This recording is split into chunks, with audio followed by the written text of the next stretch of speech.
How to use LinkedIn in 2025 to generate new revenue. Hi, my name is Chris Cozzolino, and I'm the co-founder and CEO of Uptown Creation. We help B2B companies turn LinkedIn into a top revenue driving platform. So this is a video that I've been waiting to do for a while. It's probably people's favorite video of the year. So I'm going to show you exactly how to set up your LinkedIn profile, your LinkedIn targeting, your LinkedIn messaging, your LinkedIn content to set yourself up and your company to generate revenue using LinkedIn. The best way to watch this video, in my recommendation, would be to watch it all the way through, because it's going to be a pretty dense video where I go through a lot of different things. You can pause it at any point, feel free to rewind it, but I wanted to make this be as actionable as humanly possible. So this is going to be a very actionable video, and by the end of it, you'll be able to walk away with exactly how to set up LinkedIn to generate revenue for your company, whether you're the founder, whether you're a C-level executive, or whether you're a salesperson or marketing person on a team. You're going to be able to kind of do everything that you need to walking away from this video. So just to lay out kind of how it's going to be organized, the first thing that I'm going to go over is your LinkedIn profile and how to optimize it to actually generate revenue. And so what I mean by that is mainly going to be generating it through outbound and through content marketing. So that will be kind of the context of that profile optimization. Then I'll go into how to set up LinkedIn Sales Navigator specifically. You don't need LinkedIn Sales Navigator, but it's going to make everything that you do on LinkedIn a lot more trackable and a lot more effective because of some of the filters that I'm going to point out from LinkedIn Sales Navigator specifically that you can't get anywhere else. I'm going to talk about targeting and how to use Sales Navigator to target the most active people on LinkedIn that are also going to be the most responsive and the most likely to engage with your content. I'm going to talk about the messaging that generates up to a 30% response rate, which is absolutely insane in the cold outreach space, but it's achievable on LinkedIn, especially when you're targeting active people. Then I'm going to talk about content and how that fits into the strategy and how it's subtly different than past years. And what I'm excited about for 2025 is that content is going to play a really big part into things. And then I'm going to wrap it all up with benchmarking numbers and what to do if a campaign isn't performing to the benchmark numbers that I kind of talk about at the end there.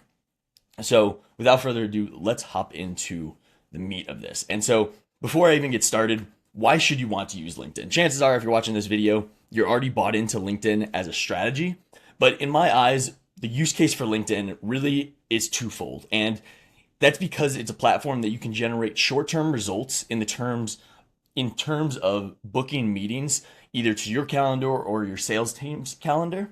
But then you also get this long tailwind of marketing because it is a social media platform. It's probably the most similar to like an email newsletter list because you're able to kind of handpick this audience that you want to reach out to through outbound. But then these are also people that now are going to see your content for forever on LinkedIn.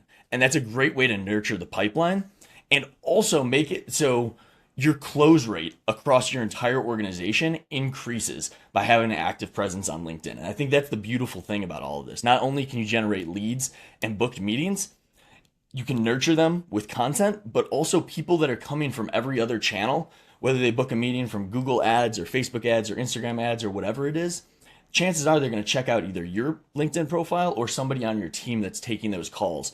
And if you have an active presence on LinkedIn, you can bet that your close rate and the receptiveness to that sales call is going to go way, way up. So let's talk about profile optimization. And before I hop into profile optimization, I also want to say that each of these topics by themselves are worth having a video by themselves of each topic. And I do have that on our channel. So you can go to the Uptown Creation YouTube channel and check out individual videos about profile optimization like this one, about messaging, about targeting, etc., etc. And if you get any value from this video or any other videos that you've watched from us, please consider subscribing to the channel. It really helps us out a lot, and you can learn more about Uptown Creation at uptown.com.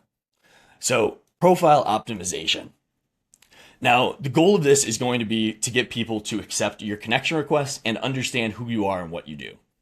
Now, when it comes to sending connection requests, that's going to be the staple of LinkedIn. It's going to be the intentional way that you can grow an audience that then you can show content to and also send messages to.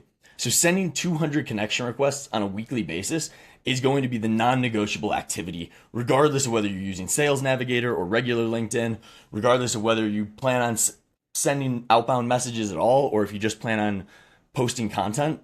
The non-negotiable is sending 200 blank connection requests each and every week. And I'll talk more about that when we talk about targeting and LinkedIn Sales Navigator. But the reason I wanted to preface with that is that's the mindset that we're going into this. And so your profile is going to be the biggest determinant of whether people accept a connection request or reject it. And so this is how we get 30 to 40% of the people that we send connection requests to actually connect back and become a first degree connection. That's what's going to open up the ability to send messages to them and also open up the ability for them to see all of the great content that you're posting. Now, let's go through kind of the connection requests that I have personally. And so the things that I want to point out are the things that make it so you either look like a bot or automation and make it so people don't want to accept that connection request. And what it comes down to, the information that people have to go off of are going to be your profile picture, your name, which you can't really change, your headline, and then if you send a connection request message. My recommendation is going to be to leave connection requests blank and let your profile do the talking. Across all of the metrics that we have, that is something that holds true, and sending blank connection requests get more people to accept that.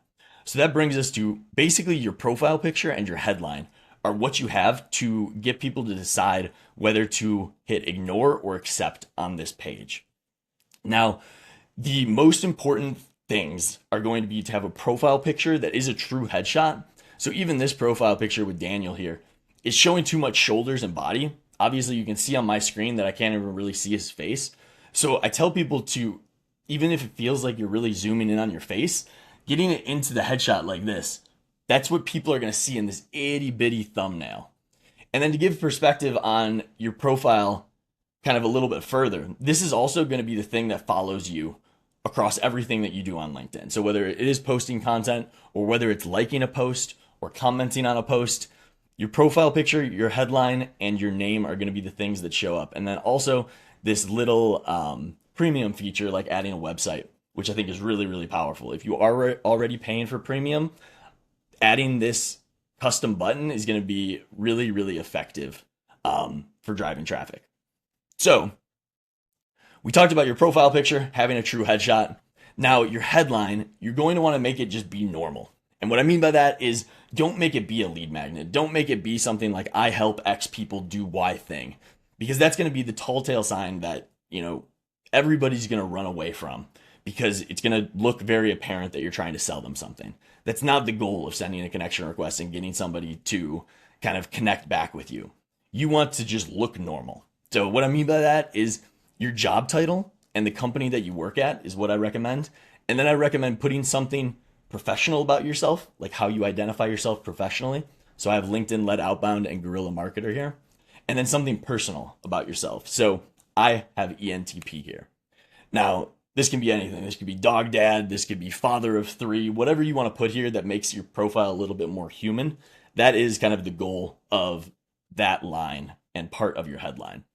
Now, there's other growth tactics like being able to put something custom in this field right here and then adding a custom button. If you want to go through a full profile analysis, I recommend checking out my video about profile optimization. So with that being said, the two most important pieces are going to be your profile picture and your headline. And the goal of it is to make it so when you send a blank connection request, they're able to know enough about you to whether to make it so they want to accept it, but also not doing a sales pitch in that initial connection request, because that's the last thing that you want to do. So what I would also recommend is adding either your best posts on LinkedIn, if you have any, to your featured section. And if you don't, this is where you can add your website or a call link or a newsletter button. Those are all really great things to add to your featured section, because this is going to be kind of the first piece of information that somebody sees when they click into your profile, if they click into your profile. So now that you have an optimized profile, you can go into LinkedIn Sales Navigator and build out a targeting list and build out people that you want to send connection requests to. And so the next thing that I'm going to show you is how I build out Sales Navigator to kind of be a cold outreach CRM. So bear with me because I'm going to go through the 4 lead lists that I create and name, and then how I build out saved searches. And then we're going to go into targeting and we're going to go into messaging. I may as well just shout it out right now, but in the description of this video, there's going to be 2 of our top performing lead magnets. One is going to be LinkedIn message templates that get a 30% or above response rate. And there's going to be 4 message templates there that you can walk through. There's also going to be this LinkedIn outreach tracker. And so I'm going to show you how to do it all within Sales Navigator. But if you want to take your metrics to the next level, you can download this spreadsheet that my business partner Austin created. And I'll talk more about this when I talk about the metrics. But I just wanted to throw that in there for anybody that wants kind of some more information while they're going through this to be able to kind of look at. But now I'm in LinkedIn Sales Navigator, and what I'm going to do is show you how to build this cold outreach pipeline. And so I'm going to build some lead lists here that are going to allow me to add new people that I'm sending connection requests to and messages to in order to kind of move them through a pipeline. So bear with me as I kind of go through this setup. It's going to be really important. I recommend that you watch through it and then you can kind of go back and set it up on your own, or you can pause this video and set it up as I'm setting it up, whichever you prefer. So the first lead list that I'm going to create is called connection request sent. And so everybody that I send a connection request to, I'm going to add them to that lead list. And I'll show you that in a little bit when I go through the workflow. Then I'm going to create one called message sent. And then as the name indicates, when I send a message to somebody, I'm going to add them to this list. And that will also mean that they accepted my connection request. Then I'm going to make one that's titled responded. So anytime somebody responds to a message, I'm going to be able to keep track of it there. And then last but not least, I'm going to mark positive reply/follow-up. So anybody that I want to follow up with or that responds positively, this is going to allow me to keep track of how people move through that pipeline.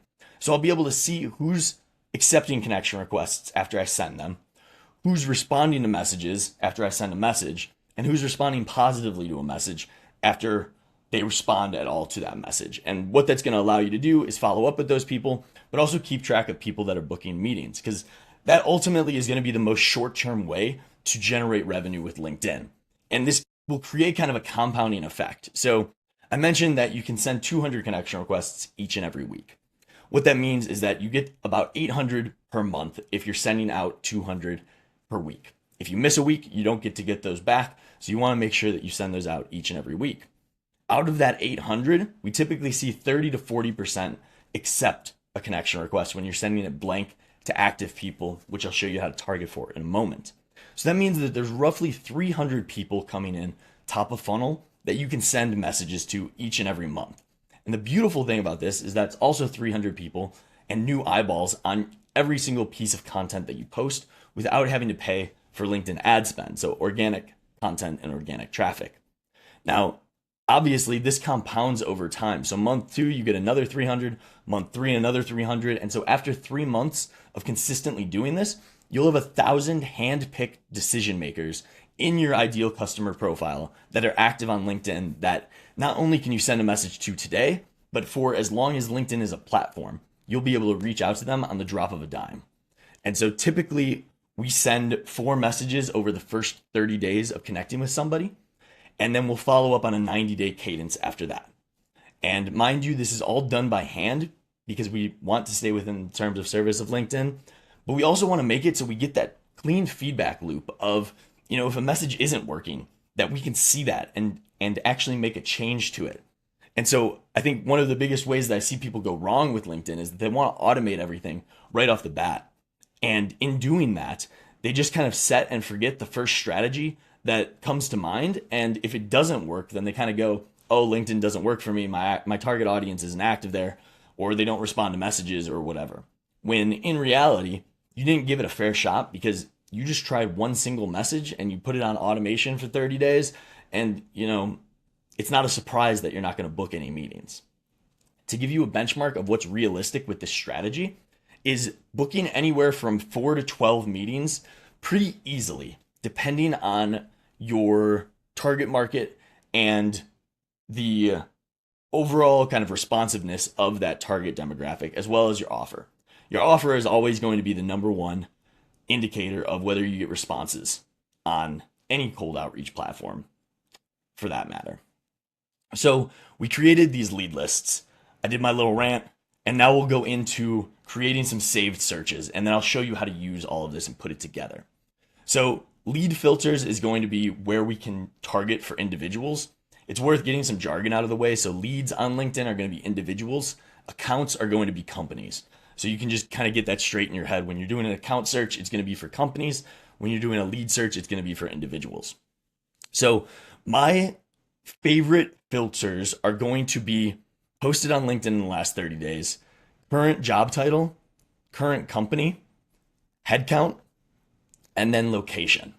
What I see a lot of people do wrong is that they'll type what they want into the keywords up here, kind of like a Google search, and it will not populate great results. So LinkedIn is great because it's all self-reported data. So it ends up being some of the most up-to-date data, and a lot of other databases use LinkedIn's data for that reason. But there's also the downside is that it's self-reported data. So you'll get people every now and then that will put, they're an investor at 20 different companies. And the downside to LinkedIn is for every current position that's on somebody's profile, LinkedIn isn't sophisticated enough for whatever reason to distinguish between job title and company. So if you have 20 active companies that you're an investor in, but then you're also the CEO of a company, it's going to think that you're the CEO of all of those 20 investor companies and then an investor of the company that you're a CEO at. Hopefully that made sense, but I know that's the biggest problem that people run into when they're trying to create searches and wondering why they're not getting the results that they want. So what I like doing first and foremost is putting in current job titles that I want to exclude. And so I found that things like coach, consultant, intern, student, investor, board member, advisor, all of these titles are usually titles that give me false positives and just results that I don't want. So I like excluding those kind of right off the bat. Obviously, if you're targeting those titles, don't exclude them, but this is a good kind of skeleton framework to go off of. Then I'll add in the second and third degree connections. I'll put in the right geography. So if you're targeting the United States, you can add that. If you're targeting other places, you can add in those places as well. And then from here, we can add in the job titles that we actually want to target. So let's say that we want to target Vice President of Sales. What I would do here is I would type in VP and sales. And so what that's going to do is that's Boolean search. You can look up what Boolean search is to get all the logic behind it, but it's going to make it so VP and sales don't need to be next to each other. Whereas if I type in VP of sales, now this exact stream of words would have to be kind of all next to each other. So I like to do it just to broaden my search by using that and function. So then what I'll also do is I'll do vice president and sales. And this will get me kind of all the vice president of sales that exist on LinkedIn. Now, let's pretend like we don't want to go after anybody that's in marketing, because there will be some people that are vice president of sales and marketing. If I scroll through here, maybe I'll be able to find somebody, but you just got to kind of take my word for it that that will be some people we might want to exclude. So usually the way that I'll create searches is I'll enter in the job titles I want, and then I'll sift through a few pages and look for anything that looks like not the best fit in the world. And then if I find any of those, I'll add those words to the exclusions. So let's just pretend like we don't want anybody that's sales and marketing, and we get rid of marketing.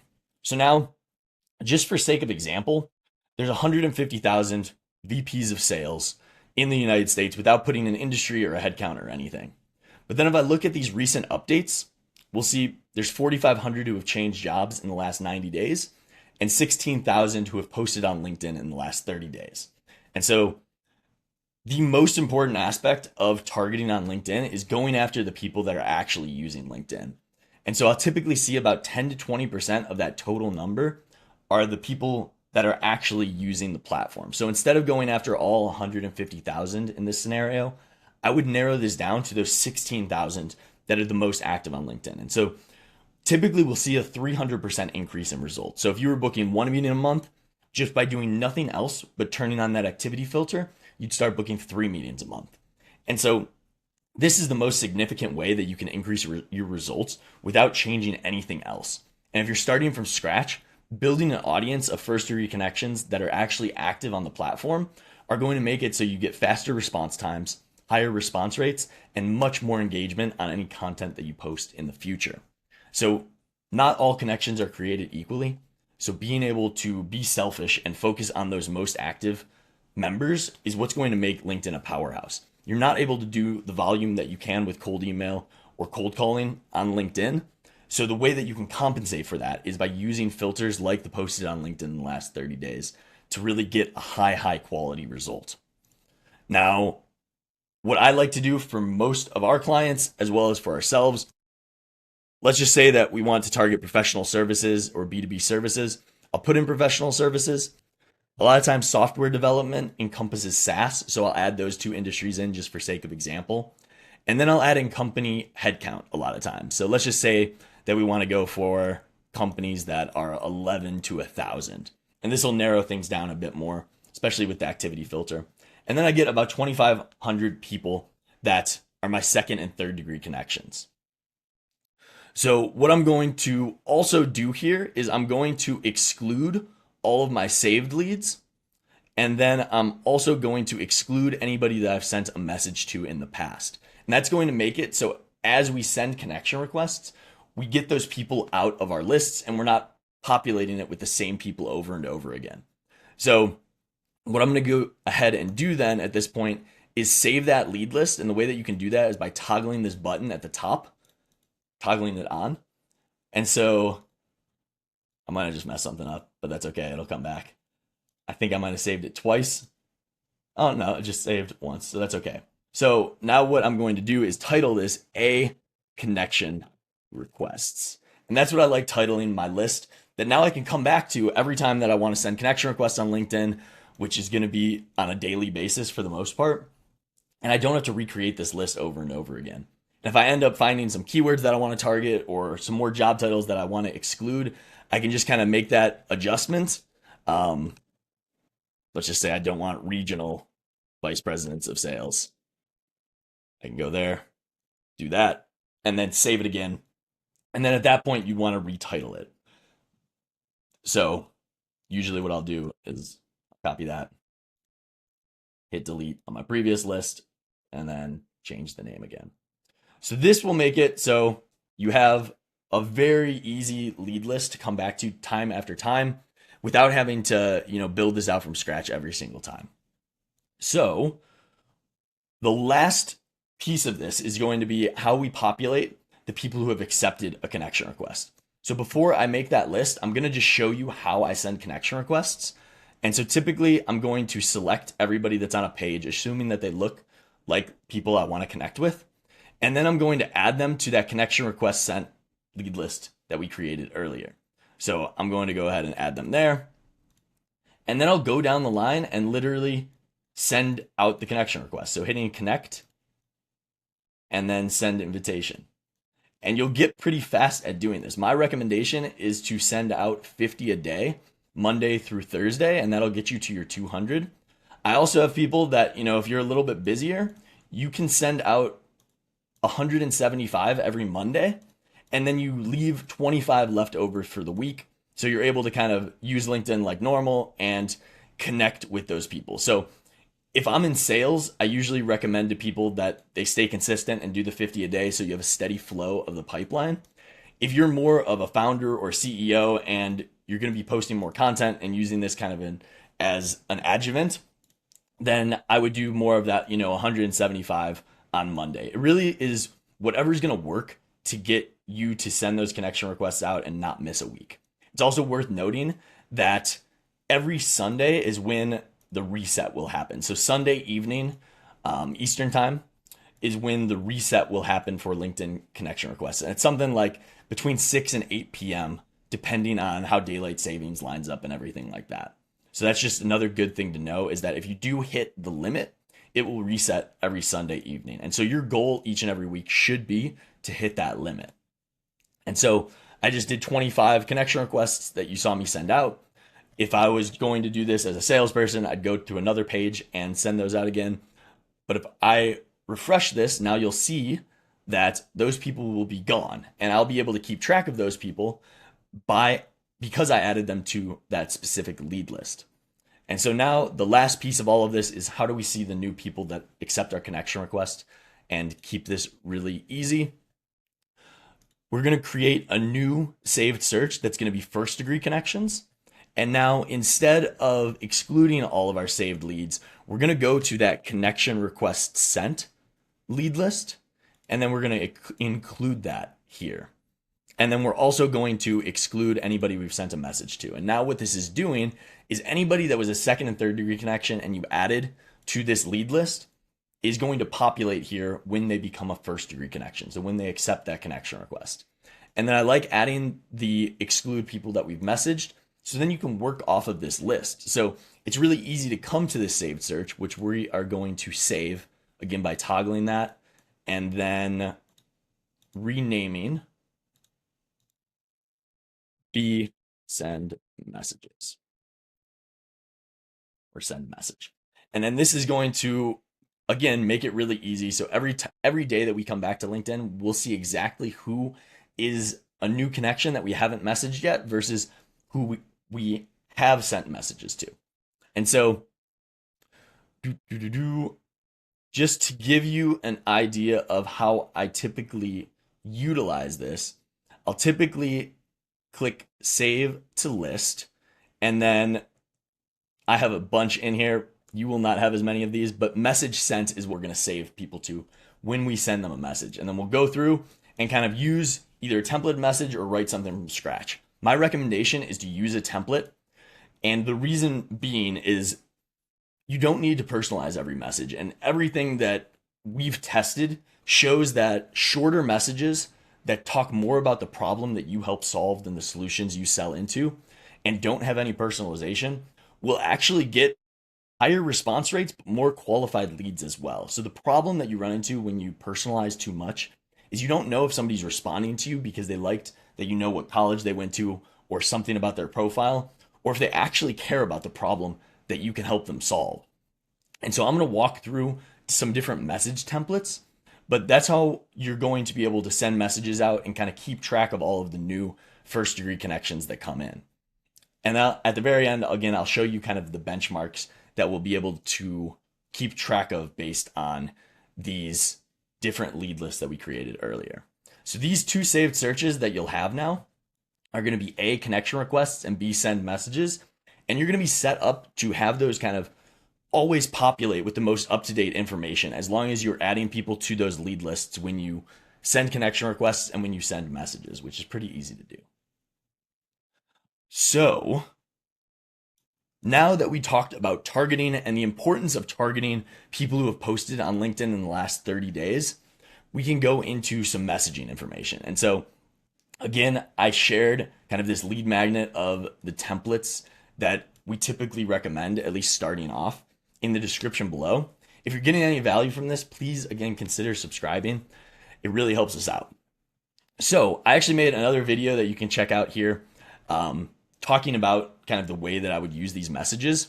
What I want to show you is the initial message, and then you can go in and look at the other cadences as well. But the principles that I want to focus on are going to be what should hold true for every message. So first and foremost, having a pattern disrupt. So instead of starting with hi Chris or hey Chris, like every other message that's in my inbox, I want to start with something completely different. And so something like, I know this is random, or you seemed like the best person to reach out to for this, is what performs really well. And so it's more about what you don't put here versus what you do put here. And what I mean by that is not leading with somebody's name, not leading with something like thanks for connecting, or I'd love to add you in my network, or I saw we knew some mutual people.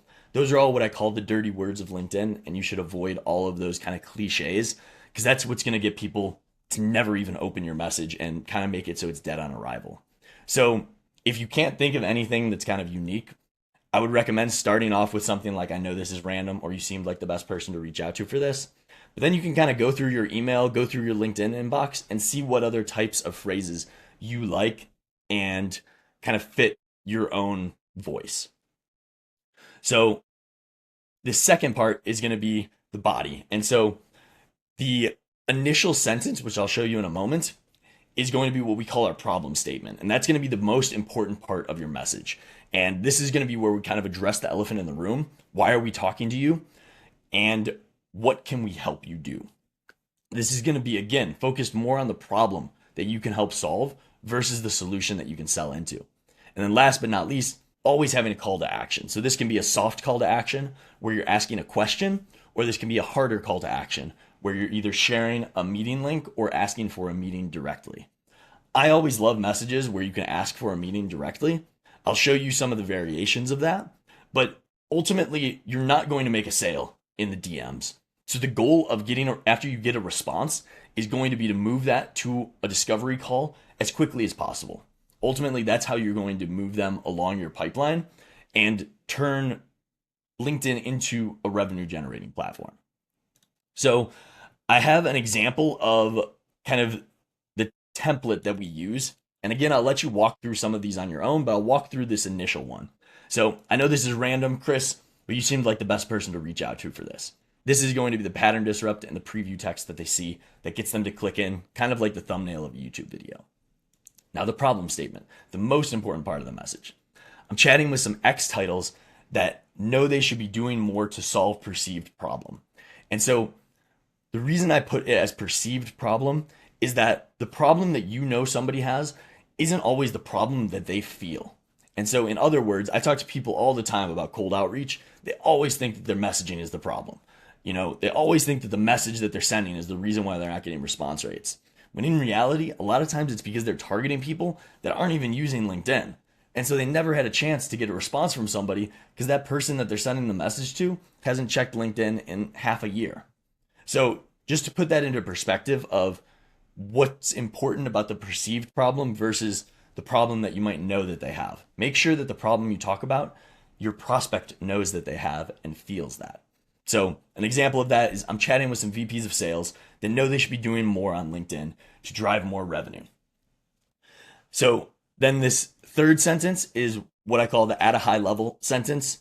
It's typically going to be something like, at a high level, we help B2B services and SaaS companies use LinkedIn to drive more revenue and book more meetings. Now, this call to action I really like a lot because it's kind of the hybrid between the soft call to action and the harder call to action. So would it be all right if I shared a few ideas for how you can generate more revenue using LinkedIn? The reason why I like that is when people respond, they'll typically say something like, sure, share those ideas. And then I immediately can say something like, that sounds like a plan to me, Chris. Let's find 15 to 20 minutes where I can share a few ideas, plus learn a little bit more about how you're currently using LinkedIn. Feel free to find a time that works best for you here, sharing the meeting link, and then following that with, let me know if that link works for you or if you'd prefer to book something manually. So that's basically, if you follow this template as is, that's how I would respond to every single yes that you get. If they don't book a meeting from that, I'll typically respond with, did that link work for you? And then if they still don't book a meeting from that, I'll typically respond with their name and a question mark. And that works really, really well to be able to get the highest response rate and then also convert that into the most meetings booked as possible. Again, I'll let you guys go through the rest of the messages. I have kind of a follow-up mentioning a case study, a 2-word follow-up that gets 50% responses, and then a loose breakup message in here that will be really helpful. So just to kind of recap everything thus far, we've talked about profile optimization and why that's important to get people to accept a connection request. We've talked about how you set up LinkedIn Sales Navigator to be kind of a cold outreach CRM and keep track of all the people that you're sending connection requests to, who are connecting back with you and becoming a first degree connection, and then ultimately who you're sending messages to and getting responses from. We also talked about the importance of filtering for people who have posted on LinkedIn or changed jobs in the last 90 days, and how that is really going to affect your response rate and ultimately the connections that you build in their activity level. We talked about sending problem-oriented messages and focusing more on the problem that you can help solve versus the solutions you're selling into.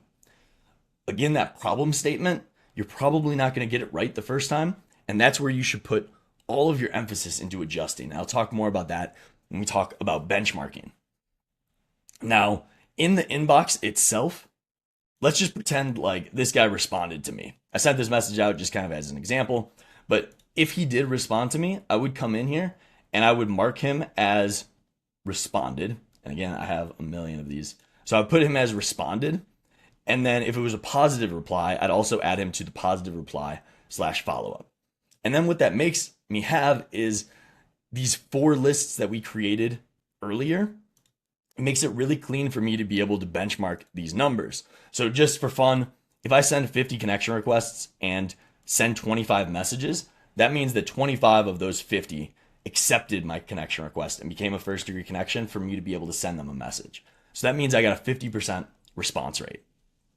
Or 50% connection acceptance rate. If only one of those people responded to me, then that's going to put my response rate at 4%. So I would have a 4% response rate.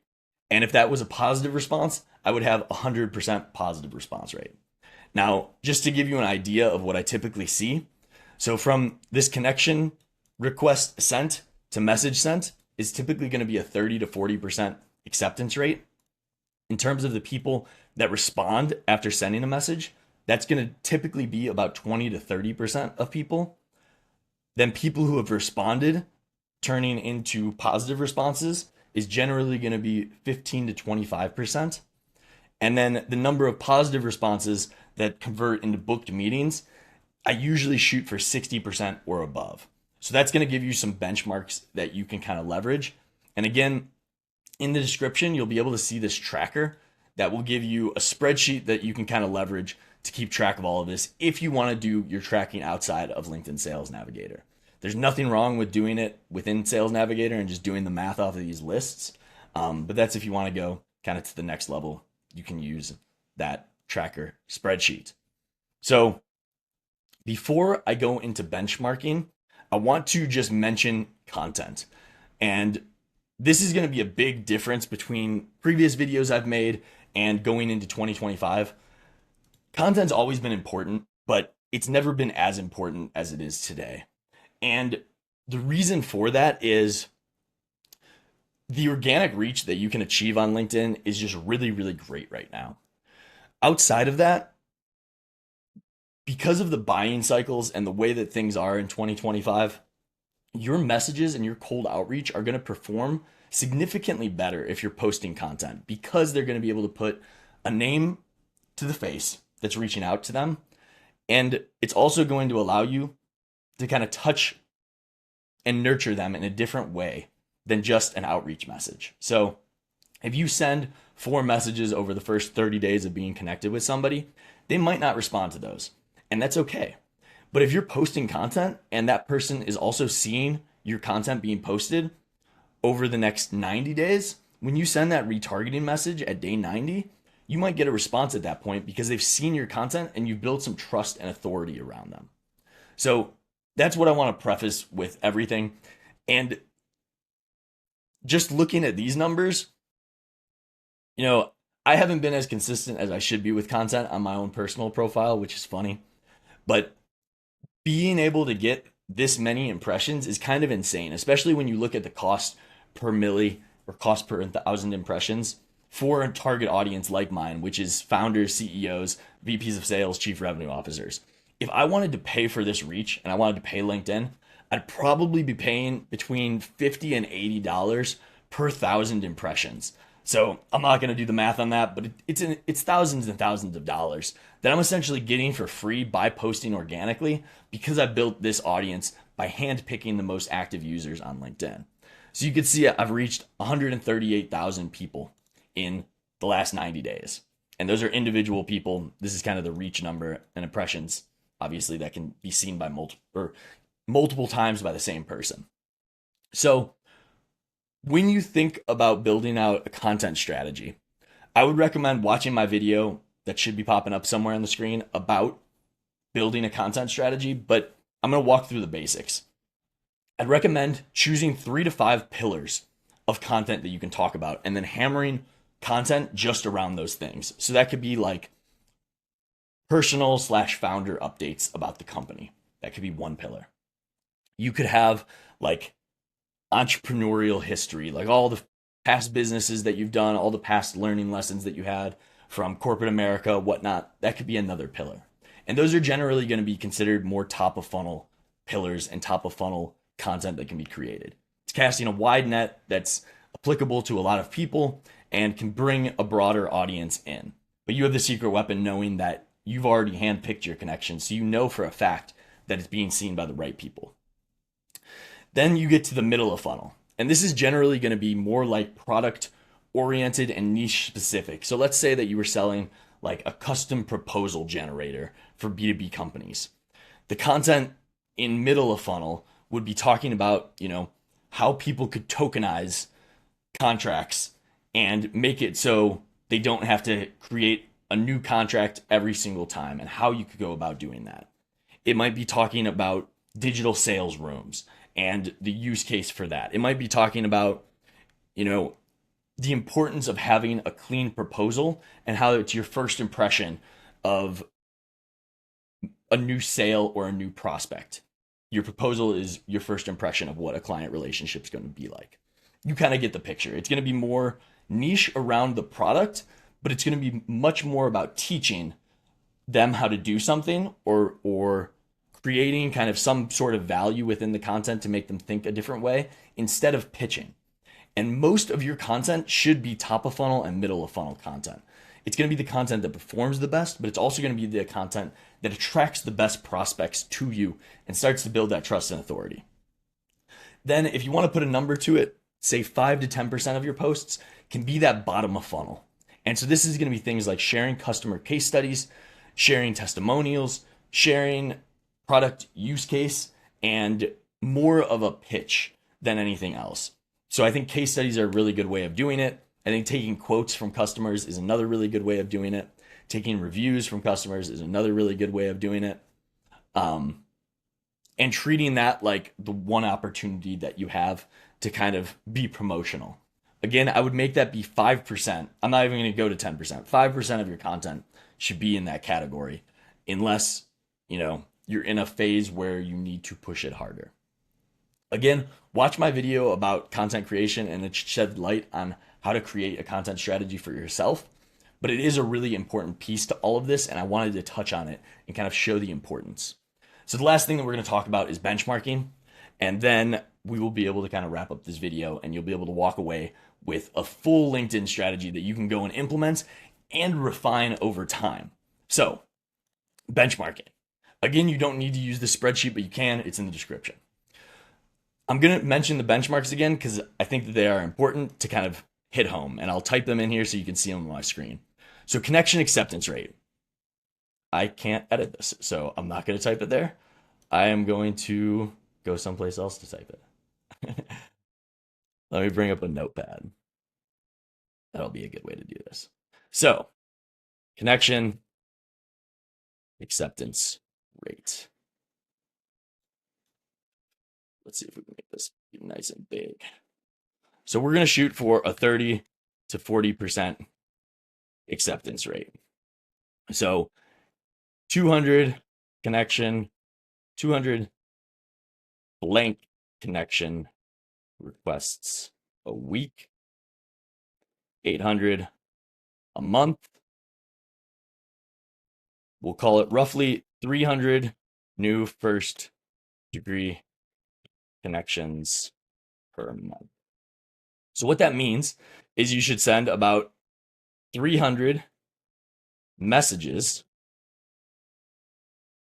per month. And that's just accounting for the first message. If you send a 4-message cadence, that would be 1,200 messages that you'd be sending to 300 people. Excuse me. So when you're keeping track of things, whether it's in Sales Navigator or whether it's on the tracker, your messages sent is going to be equivalent to your connections accepted, and your connection acceptance rate can be calculated off of that. Then from there, we're going to shoot for a 20 to 30% response rate. And so what that's going to look like off of the 300 is roughly 60 to 80 replies. And again, this is just on the net new. The way that you're able to get this volume of a lot is, again, because this compounds month over month. And so over time, you'll have 1 to 10,000 connections that you can message as frequently as you want to, assuming that you're not kind of bombarding them with irrelevant information. So 60 to 80 replies, which is really strong, especially if you're implementing this across multiple accounts and going after kind of that tier 1 ICP or ideal customer profile. That's what I recommend for LinkedIn, is going after the highest decision maker that you can think of, because it's going to be really effective for reaching those people, and probably the most effective and cost effective platform to do so. So off of responses, I shoot for a 15 to 25% positive response rate. So we'll go off of 80. And so that's going to be roughly 10 or 12 to 20 positive replies. Convert 60% plus to booked meetings. Okay, so this is going to be the benchmark that we have. And what I'm going to do to wrap up this video is talk about what to do if you're out of benchmark. So if you're out of benchmark for connection acceptance rate, what do you do? How do you fix it? So there's a couple things that you can do. First and foremost, you're going to want to go back to your profile. If you're targeting active people, so people who have posted on LinkedIn in the last 30 days, then it's going to be a profile problem. If you're not targeting people who have posted on LinkedIn in the last 30 days or changed jobs in the last 90, that's going to be the first tweak that you want to make to your targeting. If you're already doing that, then you're going to either need to adjust your profile picture. So make it be a better headshot, make it be in color, not black and white, or adjust your headline and make this be something that's less salesy and doesn't kind of shout that you're about to pitch them a million times. So connection acceptance rate is pretty easy to fix, but it's something that you should get dialed in as early as possible, because if you go months and months with getting a low connection acceptance rate, the overall number of people that you're going to be having to message to see content is going to be much, much lower. And that's a bad thing, considering we don't have a ton of volume to play with on LinkedIn. Where most people have problem is going to be the response rate. So when you dial in your problem statement, it's very realistic to get a 30% response rate. When you don't have it dialed in, you'll probably get it closer to a 5 to 10% response rate, which is good for overall cold outreach, but it's not great for LinkedIn. I would not shoot for anything lower than a 20% response rate. And I would be very, very aggressive with how I'm changing my messaging until I get a 20% response rate. And so what that's going to mean is aggressively adjusting your problem statement. And so that's going to be the sentence like, I'm chatting with some X titles that know they should be doing more to solve perceived problem. Now, if you've never made cold outreach work, this is going to be an exercise for you. But what I would recommend is every 7 to 14 days, making a change to the way that you describe the problem and then testing that new way of describing it. And this also goes really well if at the same time you're doing anything with cold email, because you can get more volume out. So it's worth talking with your marketing department or whoever is in charge of that side of things to learn what those problems are.